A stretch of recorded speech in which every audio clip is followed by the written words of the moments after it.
Layanan proses literasi namanya. Ini layanan kepada mahasiswa dalam hal pendampingan. Contoh gini, ketika mahasiswa ingin diskusi pada kita tentang penelitian, riset berkaitan dengan tugas akhir. Kadang-kadang ini ada masalah di mahasiswa, mungkin kesulitan dapat data atau tidak tahu apa yang menjadi topik penelitiannya. Tentu ini kan bisa kita berikan penjelasan, pendampingan, pembimbingan kepada mahasiswa bagaimana membuat rumusan masalah, metode penelitian, rangka penelitian, akan itu kan, sehingga itulah membantu mahasiswa bisa menyusun tugas akhirnya dengan baik. Itulah layanan kita kepada mahasiswa dan itu sudah kita lakukan beberapa tahun yang lalu kepada setiap mahasiswa yang ada di sini, baik kampus swasta maupun kampus negeri. Itu semuanya free layanannya tanpa ada yang harus kita minta. Karena kan mahasiswa sulit dalam menentukan topik atau judul, bagaimana menyusun kerangka tugas akhirnya, bagaimana menggunakan metode penelitian, jenis penelitian apa yang digunakan, gitu kan. Lalu bagaimana mencari sumber data pun kadang sulit diterima mahasiswa.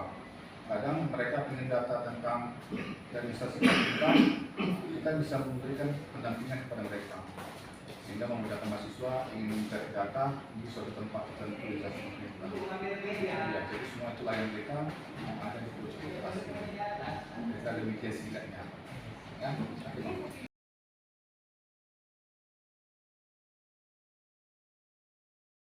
cerita dari apa kalian penelitian tentang bicara tentang pengaruh. Tentu ini kan kaitan dengan jenis penelitian kuantitatif. Kalau jenis penelitian itu ada dua pendekatannya. Pertama pendekatan kuantitatif dan yang kedua pendekatan kualitatif. Kalau pendekatan kuantitatif itu penelitian yang berbasis data. Data itu bisa dalam bentuk data angka, data statistik, dan itu akan kita analisis dengan menggunakan aplikasi yang berbasis data seperti SPSS, Amos, Evius, Listral, itulah dia kan. Makanya kaitan penelitian nanti seperti itu. Lalu yang kedua kualitatif. Penelitian kualitatif ini kita ada data dan informasi ingin kita interpretasikan, ingin kita deskripsikan, ingin kita jelaskan secara mendalam untuk alumni itu. Itulah kualitatif. Jadi kebetulan untuk penelitian pilihan itu pendekatannya yang kuantitatif, sehingga nanti akan mencari apakah hasil dari penelitian itu berpengaruh apa enggak kan gitu ya. Kondisi seperti itu. Pengaruh ini antara ini dan tidak berpengaruh antara ini dengan ini. Itulah hasilnya yang dua hipotesis keduanya. Oke, kira-kira demikian untuk penjelasan sedikit tentang pendekatan penelitian. Terima kasih untuk mahasiswa ya dari Universitas Negeri Medan. Oke, baik, terima kasih.